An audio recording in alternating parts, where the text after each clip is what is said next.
موضوع الدرس في قصة سيدنا عيسى ابن مريم وتذكير النعم عليه يوم القيامة سورة المائدة تفسير میں کثیر.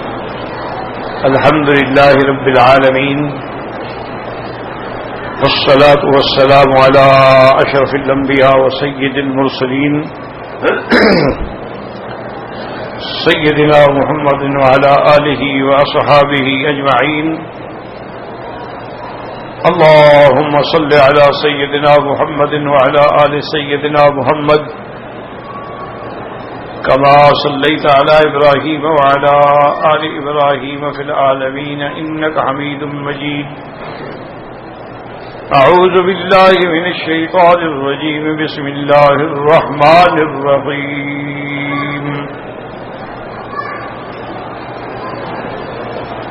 إذ قال الله يا عيسى ابن مريم اذكر نعمتي عليك وعلى والدتك إذ أيدتك بروح القدس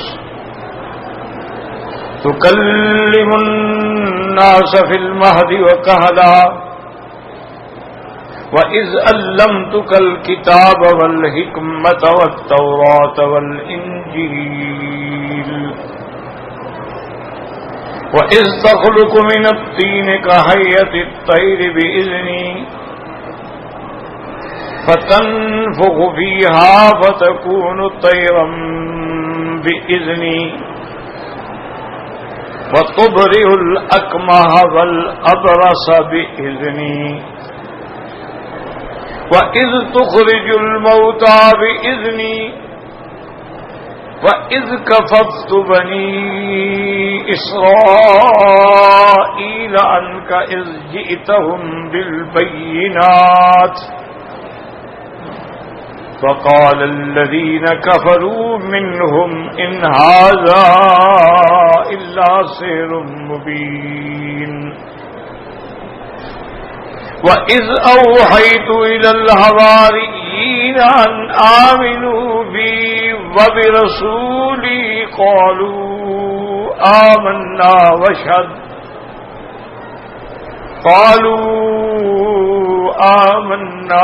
وَاشْهَدْ بِأَنَّنَا مُسْلِمُونَ.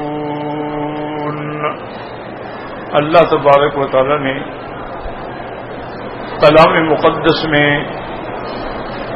اپنی نعمتوں کا، نعم خاصہ کا جو حضرت عیسیٰ ابن مریم پہ کی گئیں ان کا ذکر فرمایا ہے، اور قیامت میں اللہ تمام حاضرین کے سامنے یہ فرمائیں گے.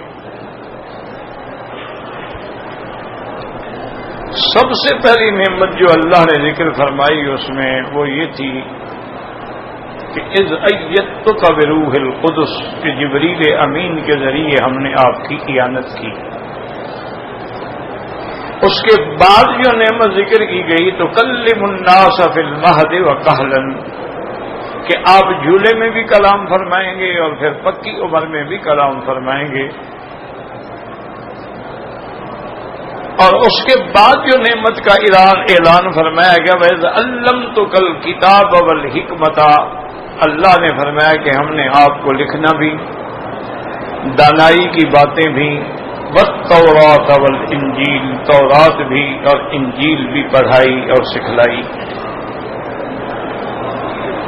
اس کے بعد اللہ تبارک و تعالی نے ان معجزات کا ذکر فرمایا کہ ہم نے آپ کو یہ معجزات عطا فرمائے. ہمیشہ یاد رکھو معجزے کا معنی کیا ہوتا ہے کہ ساری مخلوق کو عاجز کر دینے والا، یعنی ایک ایسا عمل خارق عادت ہو کوئی نہ کر سکے، اور وہ اللہ اپنے نبی کے ہاتھ پہ ظاہر فرما دے تو یہ معجزہ ہے، اور ولی کے ہاتھ پہ ظاہر فرمائے تو یہ کرامت ہے. معجزہ بھی برحق ہے اور کرامت بھی برحق ہے. معجزات کے منکر بھی کافر ہیں اور کرامات کے منکر بھی کافر ہیں. بڑی دنیا میں فرقے پیدا ہوئے، انہوں نے معجزات انبیاء کا انکار کر دیا. اسی طرح بڑی بڑی جماعتیں پیدا ہوئی کہ جنہوں نے اولیاء اللہ کی کرامات کا انکار کر دیا. نا یہ اتفاقی باتیں ہیں، بس ہو جاتی ہیں، نہ کوئی معجزہ ہے نہ کوئی کرامت.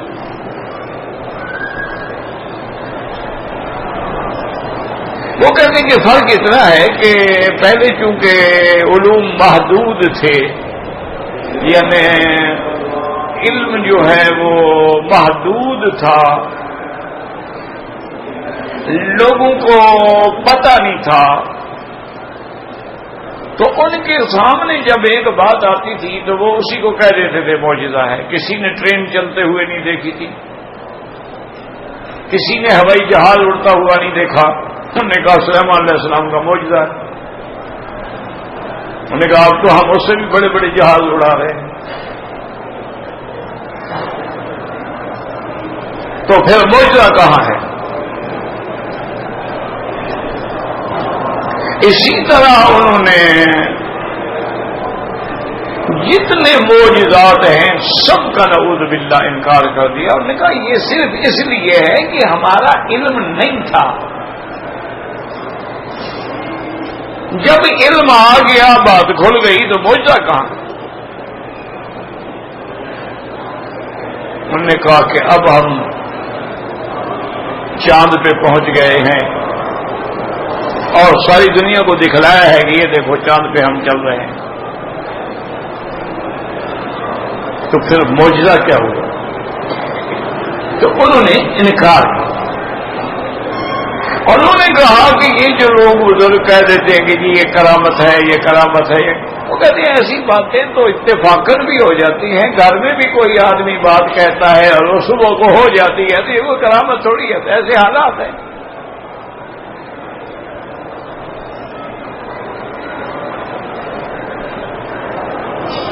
لیکن یاد رکھیں کہ معجزات کا منکر بھی کافر ہے اور کرامات کا منکر بھی کافر ہے. ایک ہے ایسے ہو جانا،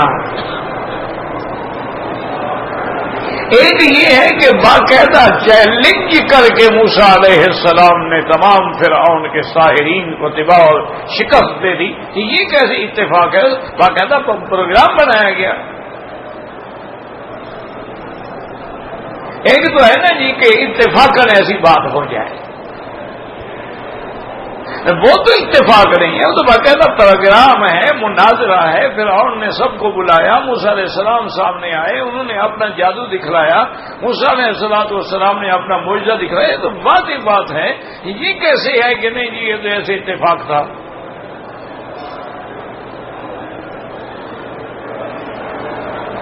اسی طرح حضرت سلیمان علیہ السلام کا جو تخت اڑتا تھا، اللہ نے فرمایا سخرنا لہ الریح، ہم نے ہواؤں کو ان کے تابع کر دیا تھا.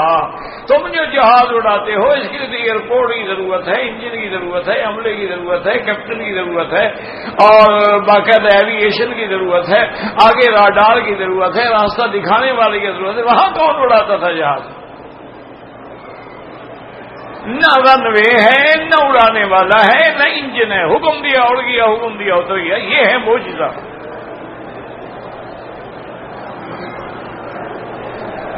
تم نے اتنے سالوں کی محنت کے بعد چاند پہ پہنچے ہو اور $1,000 خرچ کر دیے ہیں. اگر یہ غریبوں میں تقسیم کرتے تو پوری دنیا میں کوئی غریب بھی نہ ہوتا. معجزہ یہ ہے کہ مکے والے مانگتے رہے اور آمنہ کے لال مکے کی سرزمین میں کھڑے ہوئے اور اشارہ کیا اور چاند دو ٹکڑے ہو گیا. یہ معجزہ ہے کہ کوئی مشینری نہیں لگائی گئی، کوئی جہاز نہیں لگایا گیا، کوئی میزائل نہیں بھیجا گیا، انگلی سے اشارہ کیا بس. اتنا بڑا چاند انگلی سے کٹ جائے اور باقاعدہ 2 حصوں میں بٹ جائے، اور حضور چیلنج کر رہے ہیں دشمنوں کو، الا فشہدوا، دیکھ لو اب آنکھوں سے.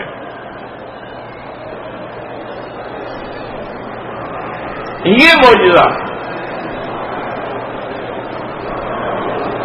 یہ کرامت ہے کہ حضرت سلیمان علیہ الصلوۃ والتسلیم حالانکہ نبی ہیں، پیغمبر ہیں، اگر وہ بھی اللہ سے مانگتے تو کر سکتے تھے، وہ بھی کسی جن کو حکم دیتے کسی اور، لیکن اللہ کا پیغمبر یہ بھی دکھلانا چاہتے تھے کہ میری صحبت میں رہنے والے کس مقام پہ پہنچ گئے ہیں۔ صحبت سے آدمی بنتا ہے نا، کند ہم جنس با ہم جنس پرواز۔ اگر تم اولیاء اللہ کی صحبت میں رہو گے تو تم بھی تو دل والے بنو گے، اور اگر تم کافروں میں، اشرار میں، فجار میں، فساق میں رہو گے تو ویسے بن جاؤ گے۔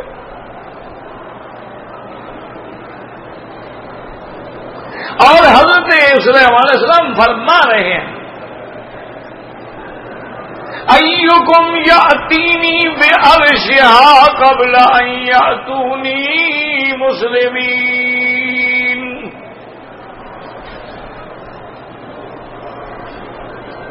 حضرت سلیمان نے فرمایا کہ میری جماعت میں کون ہے کہ وہ ملکہ جو ہے وہ صنعاء سے، یمن سے چل پڑی ہے، وہ میرے پاس آ رہی ہے، اور میں یہ چاہتا ہوں کہ اس کے آنے سے پہلے اس کا جو تخت تھا نا وہ اٹھا کے لے آؤ یہاں۔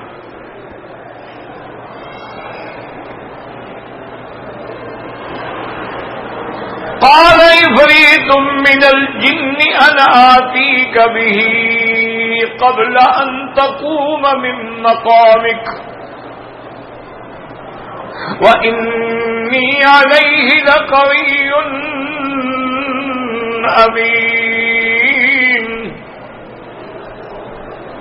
سرکش جن تھا عفریت اس کا نام، ہر سرکش جن جو ہے وہ عفریت ہوتا ہے۔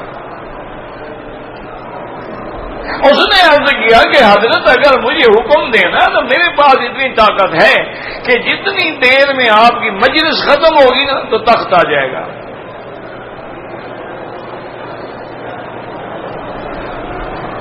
تو حضرت سلیمان کا منشا یہ تھا کہ جیسے میرے معجزات کا اظہار ہوتا ہے اولیاء کی کرامات کا بھی اظہار ہو جائے، طاقت سے منگوا لیا تو یہ تو کوئی کرامت نہیں ہے۔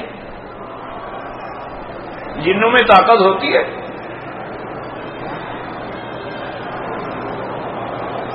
اور نہیں مجھے اس سے بھی جلدی چاہیے۔ اب انسانوں سے سب سے زیادہ طاقت تو جنوں میں تھی نا، لیکن جنوں میں جسمانی طاقت تھی اور انسانوں میں روحانی اور اللہ کے علم کی رحمانی طاقت ہوتی ہے۔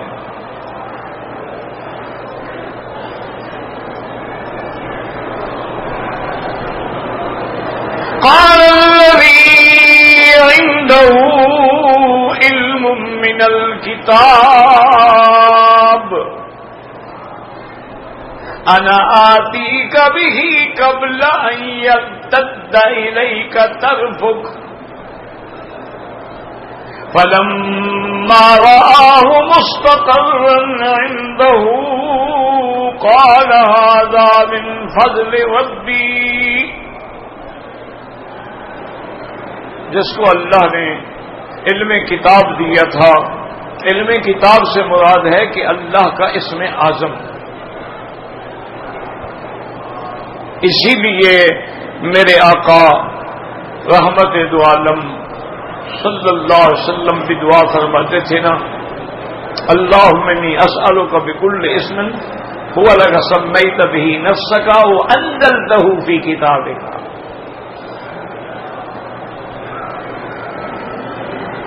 یا اللہ ہم آپ کے اس نام سے مانگتے ہیں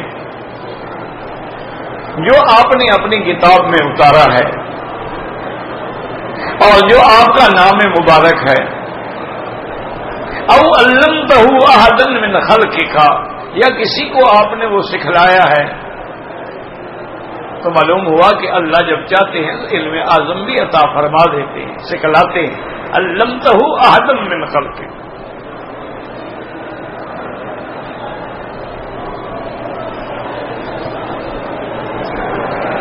اب حضرت سلیمان علیہ السلام نے جب دوبارہ توجہ کی، دیکھا کہ تخت تو آ چکا ہے، اللہ کے نبی ہیں، اس لیے فوراً اصلاح کر دی کہ کوئی اس چیز کو دیکھ کے دھوکے میں نہ پڑ جائے، کوئی کرامت کو دیکھ کے یا معجزے کو دیکھ کے اس کو خدا نہ بنا بیٹھے۔ فرمایا ھذا من فضل ربی، یہ میرے رب کا احسان۔ وہ چاہتے ہیں تو انبیاء کے ہاتھ میں معجزہ ظاہر فرما دیتے ہیں، نہیں چاہتے ہیں تو نہیں ظاہر فرما دیتے۔ اب دیکھیں نا، بدر میں فرشتے اتر گئے، کوئی سرکار دو عالم کو چھو بھی نہیں سکا، لیکن احد میں دندان مبارک بھی شہید ہو گئے، رخسار مبارک بھی زخمی ہو گئی، 70 صحابہ بھی شہید ہو۔ کیا وہاں فرشتے نہیں اتر سکتے تھے؟ وہاں جبریل تو وہاں بھی کھڑا تھا، حکم نہیں تھا۔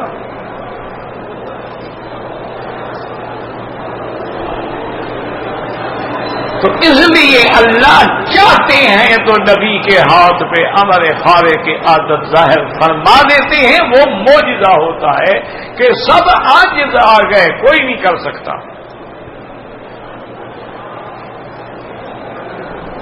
اور اللہ چاہتے ہیں تو اپنے اولیاء اللہ کے ہاتھوں پہ بھی ظاہر کر دیتے ہیں، اور نہ چاہیں تو ظاہر نہ کریں۔ دیکھیں کتنے اولیاء اللہ ہیں جن کی دعاؤں سے بیمار شفا یاب ہو گئے، معذور چلنے لگ گئے، لیکن خود ان کی زندگی آخری عمر جو ہے ویل چیئر پہ گزر جاتی ہے، خود ٹھیک نہیں ہوتے۔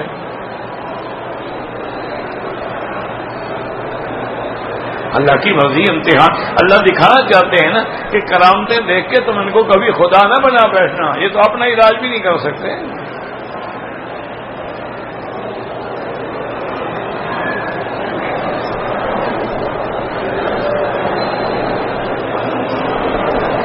تو یہ ہے معجزہ اور یہ ہے کرامت، یاد رکھو۔ اصل معجزہ نہیں، اصل شان نبی کی ہوتی ہے، اصل کرامت نہیں، اصل شان ولی کی ہوتی ہے کہ وہ اگر استقامت پہ ہے چاہے کرامت ظاہر نہ بھی ہو۔ تو تاریخ میں آتا ہے نا کہ بی بی رابعہ ایک دن آئی نا تو دیکھا کہ حضرت حسن بصری جو ہیں وہ دریا کے اوپر، پانی کے اوپر مصلی بچھا کے نفل پڑھ رہے ہیں۔ بی بی صاحبہ کو جو غصہ آیا، انہوں نے اپنا مصلی ایسے ہوا میں اچھالا، وہ ہوا میں کھڑا ہو گیا، بی بی صاحب اس میں کھڑے ہو کے انہوں نے بھی نفلیں شروع کر دی۔ جب فارغ ہوئے انہوں نے کہا حسن بصری سے، حضرت یہ کوئی کرامت ہے کہ پانی پر مصلی ڈال کے آپ کھڑے ہو گئے؟ مچھلیاں بھی پانی پہ تیرتی رہتی ہیں، یہ کون سی بڑی بات ہے؟ اور یہ جو میں نے ہوا میں مصلی پھینک کے کھڑا کر دیا، مکھیاں بھی ہوا میں اڑتی رہتی ہیں، یہ کون سی بڑی بات ہے؟ بڑی بات تو اتباع سنت محمد مصطفیٰ ہے۔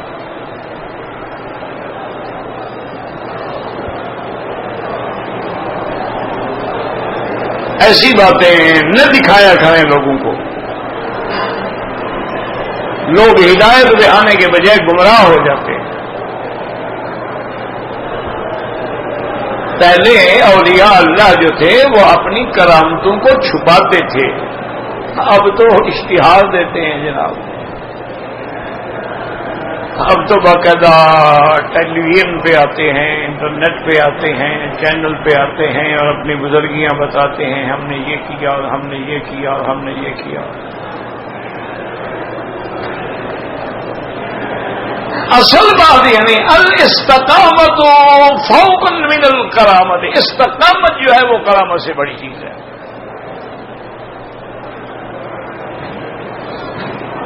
تو اچھی طرح سمجھ لیں۔ اچھا اب اللہ کا نظام دیکھیں کہ جیسا جیسا ماحول تھا اسی طرح کا اللہ نے پیغمبر کو معجزہ دیا۔ بات سمجھیں، موسیٰ علیہ السلام کے زمانے میں جادو کا زور تھا، یاد رکھو جادو حق ہے، شیطانی علم ہے، اس کا سیکھنا بھی حرام، سکھلانا بھی حرام، عقیدہ رکھنا بھی حرام۔ حتیٰ کہ اتنے لفظ بھی ہیں حدیث مبارک من تسحر فقد کفر، وہ کافر ہو جاتا ہے، لیکن جادو ہے، انکار نہیں کر سکتے آپ۔ لا شک فی ذالک کے علوم شیطانیہ میں سے ہے۔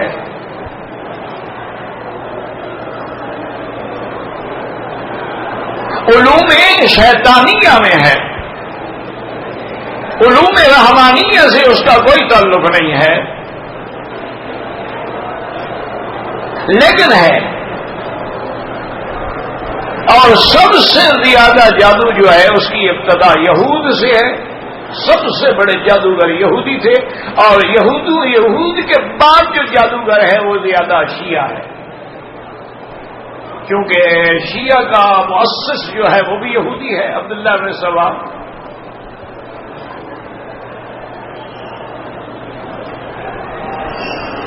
اور یہ ایسی حضور نے فرمایا دنیا میں دو بے شرم چیزیں ہیں، ایک بچھو ہے اور ایک جادو ہے۔ یہ اللہ کے نبی اور ولی کا بھی شرم نہیں کرتا، بچھو بھی ڈنگ مار دے گا چاہے نبی ہو یا ولی ہو۔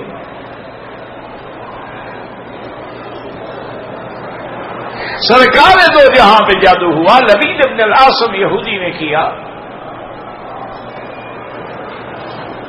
تو جادو ہے یاد رکھو، لیکن علاج اللہ کا قرآن ہے۔ یہ دھوکے میں نہ آیا کرو لوگوں کے، لوگ جادو کے نام پہ، جادو توڑنے کے نام پہ ایسے بہانے بناتے ہیں کہ جادو سے اتنا نقصان نہیں ہوتا جتنا وہ پیر صاحب کھانا خراب کر دیتے ہیں۔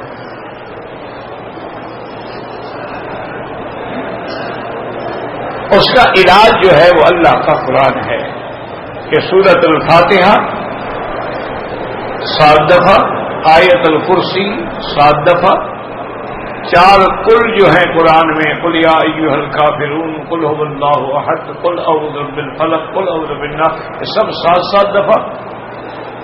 اور سورۃ البقرہ کی آخری آیات جو ہیں آمن الرسول بما انزل الیہ من ربہ 7 دفعہ۔ اور اسی طرح فلما القوا قال موسیٰ ما جئتم بہ السحر ان اللہ سیبطلہ ان اللہ لا یصلح عمل المفسدین ویحق اللہ الحق ویبطل الباطل ولو کرہ المجرمون، یہ 7 دفعہ۔ اور درود شریف اول آخر پڑھ کے دم کریں، ہاتھوں پہ سارے بدن پہ پھیر دیا کریں، تو کبھی جادو اثر نہیں کرے گا۔ جس پہ ہو گیا ہے اس پہ پھیریں گے انشاءاللہ تو اس کا جادو بھی ختم ہو جائے گا۔ اور دوسرا علاج ہے سورۃ البقرہ، کہ گھر میں سارے گھر والے کٹے بیٹھ گئے اور سارے سورۃ البقرہ پڑھو، اور پانی بھی رکھ لو اس پہ بھی دم کرو، تیل رکھ لو اس پہ بھی دم کرو، جس پہ اثر ہو پانی ڈالو، پانی پلاؤ، غسل کراؤ، مالش کرو، انشاءاللہ آپ کے 10 دن میں سب جادو وادو اڑ جاتے ہیں۔ جادو ہوتا ہے، اس میں کوئی شک نہیں۔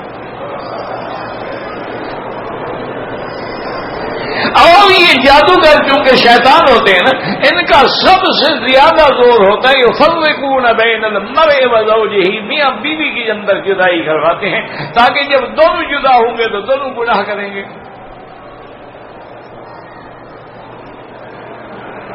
اور اسی طرح یہ جادو کرتے ہیں کہ مرد کے اندر قوت ہی نہیں رہتی کہ وہ اپنی بیوی کے حقوق ادا کر سکے، اور اس کا علاج جو ہے میں نے عرض کر دیا۔ حضرت عیسیٰ علیہ السلام کے زمانے میں اطباء تھے، بڑے بڑے حکماء تھے، بڑے بڑے معالج تھے جو بڑی بڑی بیماریوں کے علاج کرتے تھے۔ اللہ نے حضرت عیسیٰ علیہ السلام کو ایسے معجزات عطا فرمائے کہ جہاں کوئی حکیم، کوئی طبیب، کوئی بڑے سے بڑا معالج جو ہے وہ کامیاب نہیں ہوتا۔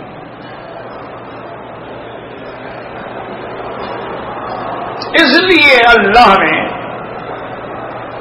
ایک معجزہ تو یہ عطا فرمایا کہ جب آپ مادرزاد اندھے آدمی میں ہاتھ رکھ دیتے تھے وہ ٹھیک ہو جاتا تھا، برس والے کو ہاتھ پھیر دیتے وہ ٹھیک ہو جاتا تھا، کوڑ والے کو ہاتھ پھیرتے وہ ٹھیک ہو جاتا تھا، اور کبھی کبھی اگر کسی مردے کو بھی کہتے کم بإذن اللہ تو وہ ٹھیک ہو جاتا تھا۔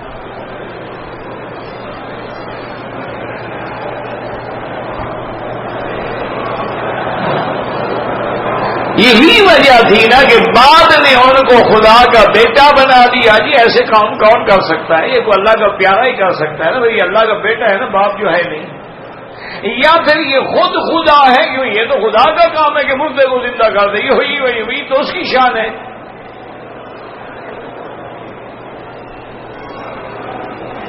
اسی لیے دیکھیں قرآن پاک کا اعجاز دیکھیں، کہ اللہ نے ہر لفظ کے ساتھ اگر سمجھنا چاہے وَإِذْ تَخْلُقُ مِنَ الطِّينِ كَهَيْئَةِ الطَّيْرِ بِإِذْنِي، میرے اذن کے ساتھ، میرا اذن نہ ہو تو آپ کیا کر سکتے ہیں؟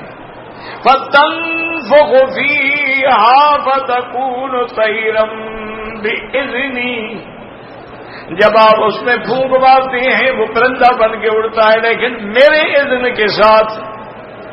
وَتُبْرِئُ الْأَكْمَحَ وَالْأَبْرَصَ بِإِذْنِي، اور اندھے کو اور کوڑھ والے کو جو تم ٹھیک کر دیتے ہو میرے اذن کے ساتھ۔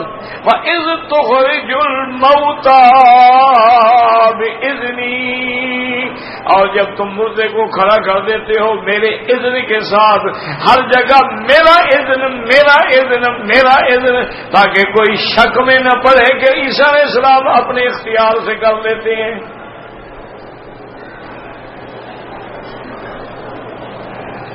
اور پھر اللہ نے فرمایا کہ میرے پیغمبر وَإِذْ كَفَفْتُ بَنِي إِسْرَائِيلَ عَنْكَ إِذْ جِئْتَهُم بِالْبَيِّنَاتِ، پھر میں نے بنی اسرائیل کو، یہودیوں کو، جب آپ معجزات لے کے آئے، وہ آپ کو قتل کرنا چاہتے تھے تو ان کو بھی میں نے روکا اور میں نے آپ کی حفاظت کی۔ فَقَالَ الَّذِينَ كَفَرُوا مِنْهُمْ إِنْ هَذَا إِلَّا سِحْرٌ مُبِينٌ، اور جو کافر تھے وہ معجزات کو بھی جادو کہتے تھے کہ یہ کھلا ہوا جادو ہے۔ ایک تو جادو اس لیے کہتے تھے، یاد رکھو، ورنہ جادوگر کا کیا مقابلہ ہے نبی کے ساتھ؟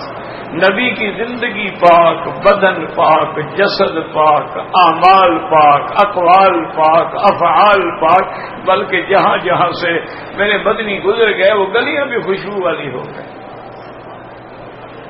اللہ اکبر، اللہ اکبر، اللہ۔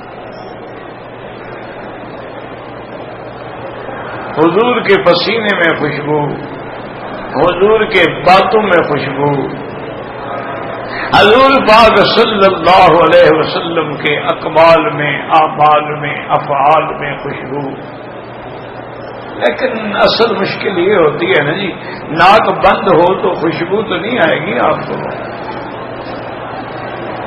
وہ یار کتنا بڑا اچھا ہو گیا یار، مجھے نہیں پتہ لگتا۔ جب آنکھیں بند ہوں تو تمہیں اولیاء اللہ کی بات کیسے سمجھے؟ اللہ اکبر۔ جس آدمی نے اللہ کی توحید کا، حضور کی محبت کا وہ مٹھائی چکھی نہیں ہے، اس کو کیا لذت ہے؟ اس کو کیا لذت ہے؟ اس لیے یاد رکھیں کہ اللہ تعالی نے فرما دیا یہاں بھی کہ عیسیٰ ابن مریم، اچھا وہ جادوگر کیوں کہتے تھے؟ اس کی وجہ تھی کہ جیسے جادو فوراً اثر کرتا ہے، یاد رکھو یہ کالا علم جو ہے نا یہ فوراً لگتا ہے۔ کیوں؟ وجہ ہے قدرت، نظام ہے اللہ کا۔ ایک من دودھ میں ایک چھٹانک پیشاب ڈال دیں تو سارا پلید ہو جائے گا کہ نہیں؟ اور ایک سیر پیشاب میں ایک من دودھ ڈال دیں تو کیا پیشاب پاک ہو جائے گا؟ یہ قدرتی بات ہے کہ بری چیزوں میں اثر جلدی ہوتا ہے۔ اس کی مثال بزرگوں نے لی ہے کہ عمارت بنانی ہو تو وقت لگتا ہے، توڑنی ہو تو ایک ٹریکٹر کافی ہے۔ زنجیریں ڈالی، کھینچا، دھڑم کر کے نیچے آ پڑی۔ کسی بندے کو بنانا ہو، ہدایت کرنی ہو، سنوارنا ہو تو جیسے چھوٹے چھوٹے پودے کی حفاظت کرتے ہو، پہلے بیج ڈالتے ہو، پھر چھوٹی چھوٹی کونپلیں نکلتی ہیں، پھر سردی گرمی سے بچاتے ہو، پھر آہستہ آہستہ آہستہ بڑھتا ہے، اسی طرح بچے کو پہلے الف ب پڑھاتے ہو، قاعدہ پڑھاتے ہو، سپارہ پڑھاتے ہو، اللہ والوں کی صحبت میں لے جاتے ہو، پھر نماز سکھاتے ہو، اللہ کا ذکر، تو بنتے بنتے بنتے بنتا ہے۔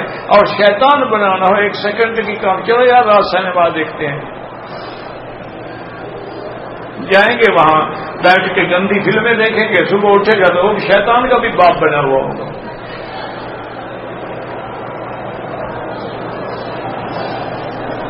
وہ ہمارے استاد سے فوت ہو گئے، اللہ ان کا بلکہ رحمت فرمائے۔ وہ کہتے تھے مکی صاحب ہمارے علاقے کا شیطان تو بڑے آرام سے ٹھاٹ سے سو رہا ہے، نیند کرتا ہے۔ میں کہا کیوں؟ نے کہا یہ مجھ سے بھی آگے بڑھ گئے ہیں تو ان کو سکھانے کی ضرورت ہے ہی نہیں۔ انہوں نے کہا اس علاقے کے لوگ جو ہیں یہ تو میرے بھی استاد ہو گئے ہیں، تو اب میں ان کو کیا گمراہ کروں، یہ تو خود مجھے نہ گمراہ کر دیں۔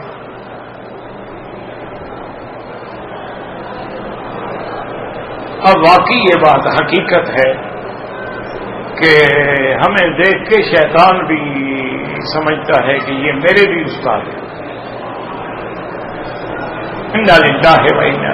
اچھا وہ جادو کیوں کہتے تھے؟ اس لیے کہہ رہے کہ جادو جیسے اثر کرتا ہے اسی طرح انبیاء کی نظر بھی اثر کرتی ہے، تلاوت بھی اثر کرتی ہے، بات بھی اثر کرتی ہے۔ اور کبھی آپ نے سینے پہ ہاتھ رکھا ہے تو 1 منٹ میں بندہ بدل گیا۔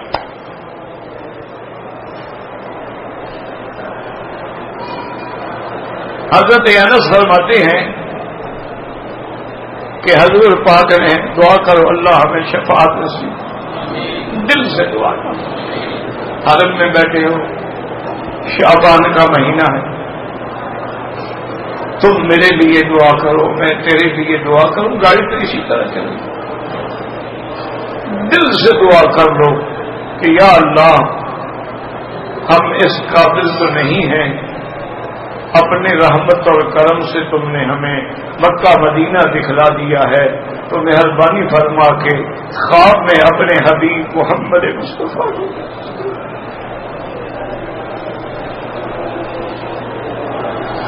اور قیامت میں حضور کے ہاتھوں سے حوض کوثر دلا، شفاعت خاصہ نصیب فرما دیں۔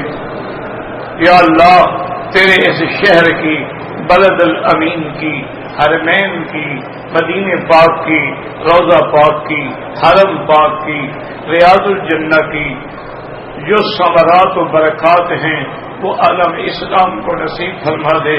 یا اللہ تیرے نام لیوا اس وقت پوری دنیا میں بڑی مصیبتوں میں ہیں، ان کی عزتیں لٹ رہی ہیں، عصمتیں لٹ رہی ہیں، ان کی یعنی خاندان کے سامنے ان کی کنواری بیٹیوں سے 10 کافر زنا کرتے ہیں، پھر ان کو مار دیا جاتا ہے۔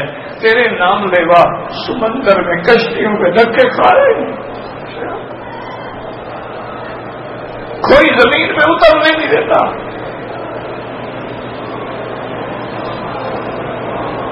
ہوتا نہیں، یا اللہ زمین تنگ ہو گئی۔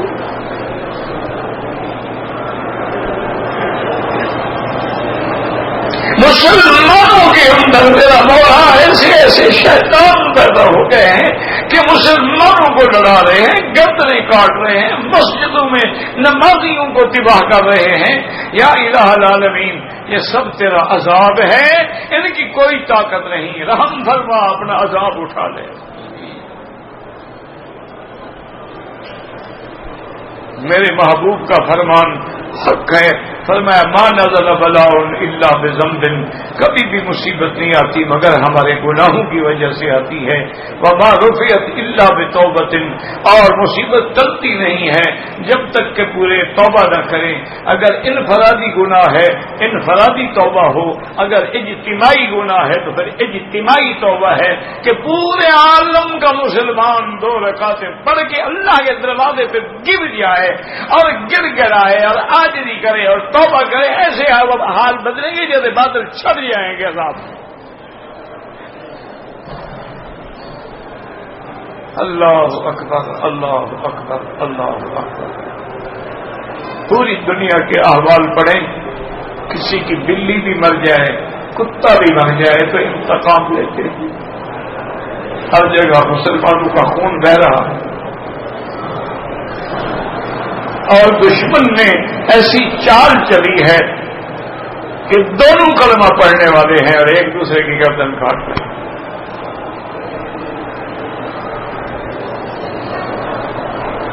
ولا نقول الا لا حول ولا قوت الا باللہ العلی۔ اسی لیے وہ کہتے تھے یہ جادو ہے کہ جیسے جادو فوراً اثر کرتا ہے، ان کی بات بھی فوراً اثر کرتی ہے۔ وَإِذْ أَوْحَيْتُ إِلَى الْحَوَارِيِّينَ أَنْ آمِنُوا بِي وَبِرَسُولِي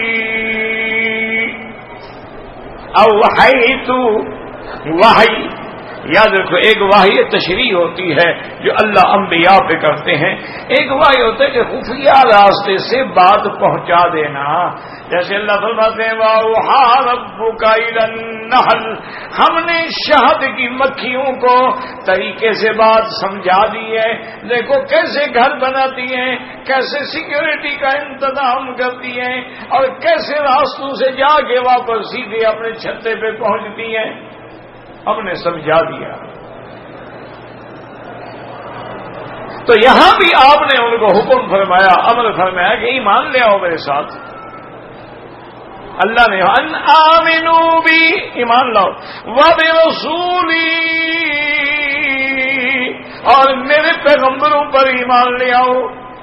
قالوا آمنا، انہوں نے کہا یا اللہ ایمان لے آئے۔ واشہد بأننا مسلمون،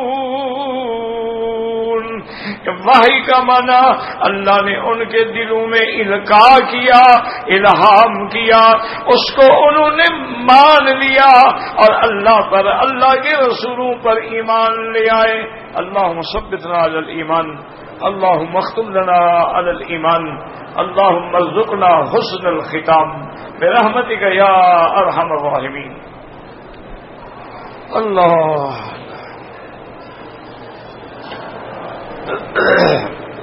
میرا بھائی، اگر کوئی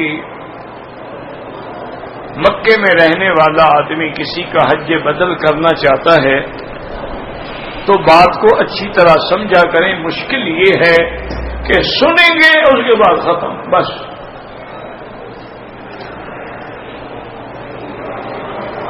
پھر پوچھنے کا کیا فائدہ اگر عمل نہیں کرنا ہے؟ حج بدل کے لیے بڑے احکام ہیں۔ سب سے پہلے تو میں نصیحت کروں گا کہ آپ حج کی کتاب لے لیں، حنفی ہیں تو حنفی مسلک کی کتاب لیں، شافعی ہیں تو شافعی لے لیں، تاکہ تیرے ذہن میں جھگڑا نہ پڑے۔ اس کتاب میں حج بدل کا جو فصل ہے، جو عنوان ہے، جو مضمون ہے، اس کو بار بار پڑھیں، اور پھر بھی جو چیز سمجھ نہ آئے نشان لگا کے کسی عالم سے سمجھ لیں، تب جا کے حج بدل صحیح ہوگا۔ حج بدل کوئی مذاق نہیں ہے بس اچھا اور یہ میں نے حج بدل کیا۔ سب سے پہلے تو یہ دیکھنا پڑتا ہے کہ آپ حج بدل کس شخص کا کرنا چاہتے ہیں، اور وہ شخص جو ہے زندہ ہے، مردہ ہے، معذور ہے، بیمار ہے اور صاحب استطاعت ہے، اس پہ حج فرض تھا یا نہیں تھا۔ اگر اس پہ حج فرض تھا اور اس نے نہیں کیا، اب دیکھو اس نے اپنی جائیداد میں وصیت کی ہے کہ میرے اتنے پیسوں سے میرا حج بدل کرایا جائے، یا اس نے وصیت بھی نہیں کی، میراث تقسیم ہو گیا، اب اس کی اولاد کرانا چاہتی ہے تو کرا سکتی ہے، لیکن حج بدل کے لیے سب سے افضل یہ ہے کہ جو بندہ جس ملک میں رہتا تھا، جس گاؤں میں رہتا تھا، وہیں سے بندہ بھیج کے حج بدل کرایا جائے، کیونکہ اگر وہ حج پہ آتا تو اپنے گاؤں سے آتا نا، اور اور دوسرا یہ بھی دیکھ لیں کہ حج بدل جو کرنے آئے وہ خود پہلے اپنا حج کر چکا ہو.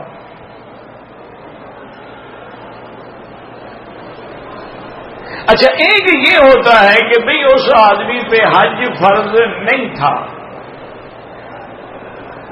صرف بطور نفل کوئی حج اس کے لیے کرنا چاہتا ہے تو وہ مکے والا بھی کر سکتا ہے، مدینے والا بھی کر سکتا ہے، اپنے ملک والا بھی کر سکتا ہے، ہر آدمی کر سکتا ہے. لیکن حج بدل کے لیے یہ ضروری ہے کہ وہ حج مفرد ہو، کیونکہ وہ بندہ تو مر گیا. اگر زندہ ہو تو وہ اجازت دے سکتا تھا، تمتع کی بھی دے سکتا تھا، لیکن مر گیا ہے تو حج صرف کیا جائے گا، حج مفرد. یعنی مدینہ منورہ سے آئے تو صرف حج کا احرام باندھ کے آئے، اور مکے میں رہنے والا ہے تو رمضان کے بعد کوئی عمرہ نہ کرے، صرف حج کرے. اس کو کہتے ہیں حج بدل. وہ نیت میں اسی کی ارادہ کرے گا، اسی کی نیت کرے گا، منا میں، عرفات میں، مزدلفہ میں. اور حج مفرد میں بکری رکھنا بھی واجب نہیں ہے، اپنی خوشی سے رکھنا چاہتا ہے تو رکھ لے.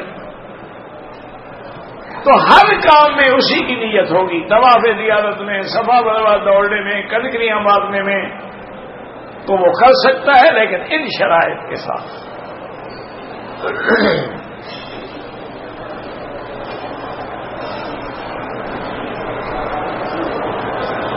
میقات سے احرام نہیں باندھوں گا اور مکے پہنچ کے باندھوں گا، بالکل دم پڑ جائے گی.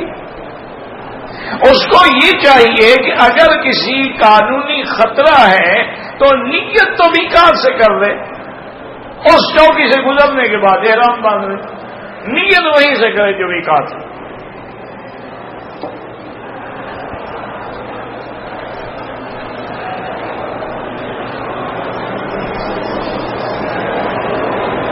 اگر مکے میں رہنے والا آدمی حج بدل کرتا ہے لیکن وہ تمتع کرتا ہے اور جس کا حج کر رہا ہے وہ بھی اجازت دیتا ہے کہ تمتع کر تو ہو سکتا ہے، کوئی بڑی بات نہیں ہے، لیکن افضل پھر بھی وہی ہے کہ حج مفرد کرے.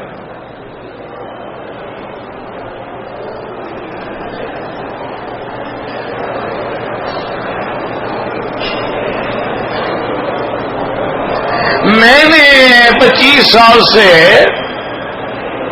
جنرل اسٹور پہ کام کرتا ہوں. 2 سال سے سگریٹ بیچنا سگریٹ چھوڑ دو، نہ بیچا کرو، یہ حرام ہے، اور حرام کے کام میں تعاون کرنا بھی حرام ہے. اور ایک حدیث مبارک میں تو ہے کہ ثمن الحرام حرام، حرام چیز کا پیسہ بھی حرام ہے. تو جب حرام کو حلال میں ملا دو گے تو سارے کو لے ڈوبے گا، اس لیے سگریٹ کا بیچنا چھوڑ دیں. بعض لوگ کہتے ہیں مکروہ ہے، لیکن مکروہ بھی تو حرام کے قریب ہے. آب زمزم سے وضو کرنا جائز ہے، بالکل جائز ہے.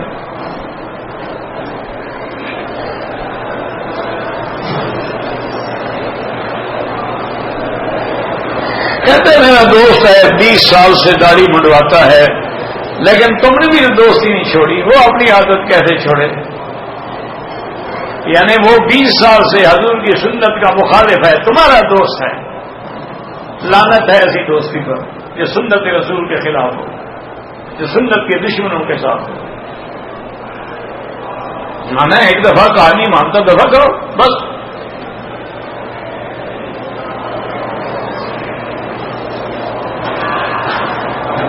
میں دارالعلوم دیوبند میں کبھی نہیں پڑھا، دیکھا ضرور ہے، لیکن میں وہاں پڑھا کبھی بھی نہیں ہوں.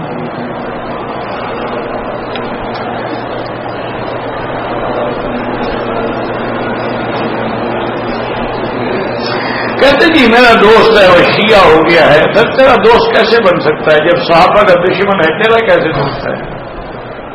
ہدایت کی نہیں مانا ہٹ جاؤ.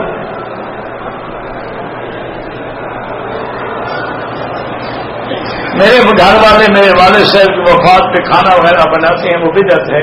ان کو اگر والد صاحب کو ثواب پہنچانے اب کیوں نہیں بناتے؟ صرف 3 دن کے بعد ثواب پہنچتا ہے، اس کے بعد نہیں پہنچتا.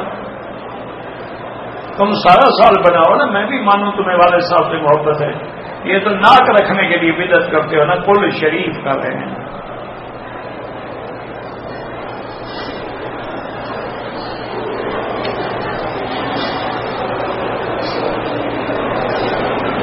میری 3 بیٹیاں ہیں، میری عزت نہیں کرتی، ان کا نماز و قرآن میں بھی دل نہیں لگتا، میری بیوی بھی نہیں سمجھاتی، اس کا بھی وہی حال ہے۔ میرا بھائی گزارش یہ ہے کہ اولاد کے معاملے میں صبر بھی کرو، درگزر بھی کرو، اور ان کی ہدایت کا انتظام بھی کرو۔ اور دوسری بات یہ ہوتی ہے کہ یہ مسائل ڈنڈے سے زور سے حل نہیں ہوتے، کٹھے بیٹھ کے باقاعدہ یا اپنے خاندان کے کسی بڑے بزرگ سمجھدار کو بلا کے بٹھا کے ان سے کہو جی آپ کو کیا شکایت ہے، ان کی وہ شکایت رفع کر دیں، انشاءاللہ ٹھیک ہو جائے گا مسئلہ۔ بیوی ہے بھائی، آخر کیا شکایت؟ دیکھو نا، تالی ایک ہاتھ سے تو نہیں بجتی نا، لازمی بات ہے کہ 2 ہاتھوں سے بجے گی۔ تو اگر وہ تمہاری عزت نہیں کرتی تو معلوم ہوتا ہے تمہارے اندر بھی تو کوئی پرابلم ہے نا۔ تو اس لیے کسی بڑے بزرگ کو، اپنے خاندان کے اللہ والے کو، سمجھدار آدمی کو بٹھاؤ گھر میں، ان کو کہو یہ میری بیٹیاں ہیں، یہ میری بیوی ہے، ان سے پوچھیں کہ ان کو کیا تکلیف ہے، میری نافرمانی کیوں کرتی ہے، وہ سمجھائیں گے۔ اور اگر وہ اللہ کے رسول کی بھی نافرمان ہیں تو ان کے لیے پھر محنت کرو کہ اب الحمدللہ بہت سارے دین کے مدرسے بھی ہیں، بہت بڑی بچیاں عالمہ فاضلہ بھی ہیں، بہت بڑی بچیاں دعوت دین کے لیے بھی نکلتی ہیں، ان کے ساتھ ان کو ملائیں، ان کے ساتھ جب جڑیں گی تو اللہ کرے گا کوئی ہدایت کا فیصلہ ہو جائے گا۔ باقی ہماری بات تو آپ نہیں مانتے تو ہم آپ کی بیٹیوں کو کیا سمجھا سکتے ہیں؟ میں نے تو یہی دیکھا ہے، 10 سال سے سبق پڑھتے ہیں، داڑھی مڈاتا تھا اب بھی مڈاتا ہے، کٹاتا تھا اب بھی کٹاتا ہے، سگریٹ پیتا تھا اب بھی پیتا ہے، جھوٹ بولتا تھا اب بھی جھوٹ بولتا ہے، 4 نمبر کی اینک لگی ہوئی رات کو فلم ضرور دیکھتا ہے، ابن کثیر بھی پڑھتا ہے ماشاءاللہ۔ ہم تو یہ اس لیے پڑھاتے ہیں کہ اسی ذریعے ایک تو دین سے تعلق رہے کہ پڑھتے پڑھاتے آدمی پر موت آئے، اور دوسرا یہ ہے کہ سارے میرے جیسے تو نہیں ہوں گے نا، کبھی کوئی اللہ والا بھی آ جائے گا، اس کی دعا سے شاید گاڑی چل پڑے۔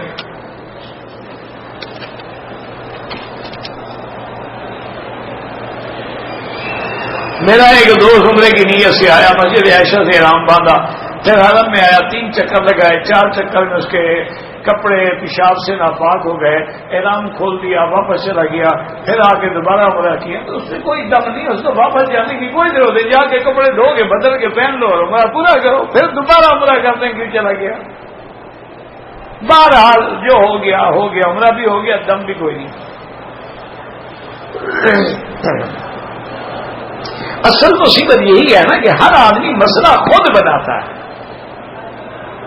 اسی وقت کسی عالم سے پوچھ لیتا کہ جی میں عمرے کا احرام باندھ کے آیا ہوں، طواف کرتے ہوئے میرے کپڑے پلید ہو گئے، وہ کہتے جا کے دھو لو، طواف دوبارہ کر لو بس۔ تو آپ کو دوبارہ عمرے کرنے کی کیا ضرورت پڑ گئی؟ روز محشر جو ہے عرفات میں نہیں، شام میں جمع ہوگی، وہ مقام محشر ہوگا۔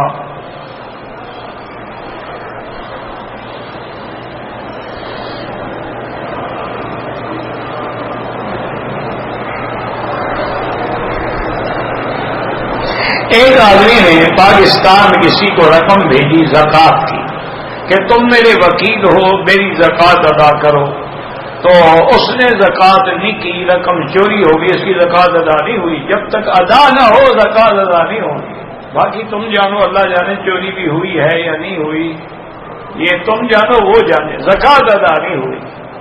زکوٰۃ تب ادا ہوتی ہے جب اگلے کو پہنچ جائے، اسی لیے زکوٰۃ کا مسئلہ بہت مشکل ہے، بہت مشکل ہے۔ میں تو ڈر کے مارے سے کہتا ہوں کہ بہت تھوڑے لوگ ہوں گے جو اس بات کا فکر کرتے ہیں۔ الا قلیل من عبادی.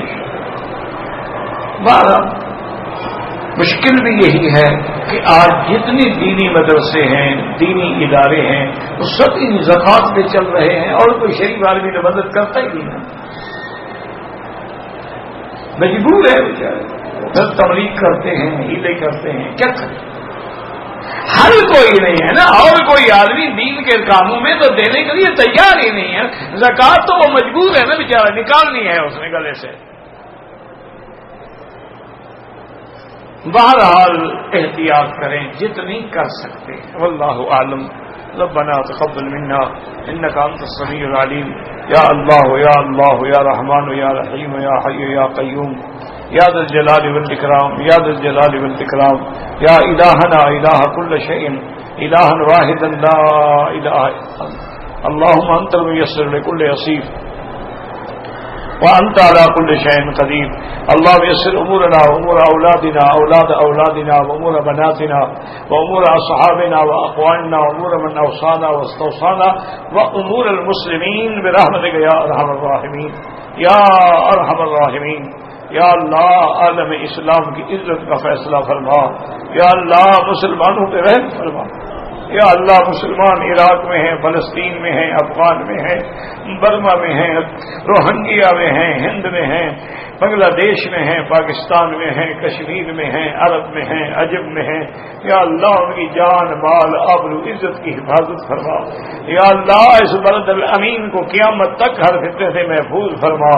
یا اللہ فتنے کرنے والوں پر اپنا قہر نازل فرما. اپنی قدرت سے ان کے فتنوں کو، ان کے شرارتوں کو ختم فرما دے. یا اللہ بے حیاؤں کو حیا عطا فرما، بے دینوں کو دین عطا فرما، بے اولادوں کو اولاد عطا فرما، بے روزگاروں کو روزگار عطا فرما، قرض داروں کے قرض عطا فرما. ربنا آتنا فی الدنیا حسنۃ وفی الآخرۃ حسنۃ من عذاب النار. یا اللہ ہمیں رمضان المبارک کے برکات و ثمرات نصیب فرما. یا اللہ ہمیں رمضان کے برکات و ثمرات نصیب فرما. یا اللہ ہمیں رمضان میں صیام و قیام نصیب فرما. یا ارحم الراحمین یا اکرم الاکرمین یا اجود الاجودین یا اول الاولین و یا آخر الآخرین. ربنا تقبل منا انك انت السميع العليم. صلی اللہ تعالی علی خیر خلقہ سیدنا محمد وعلی آلہ وصحبہ اجمعین. اللهم صل علی سیدنا محمد وبارک وسلم علیہ.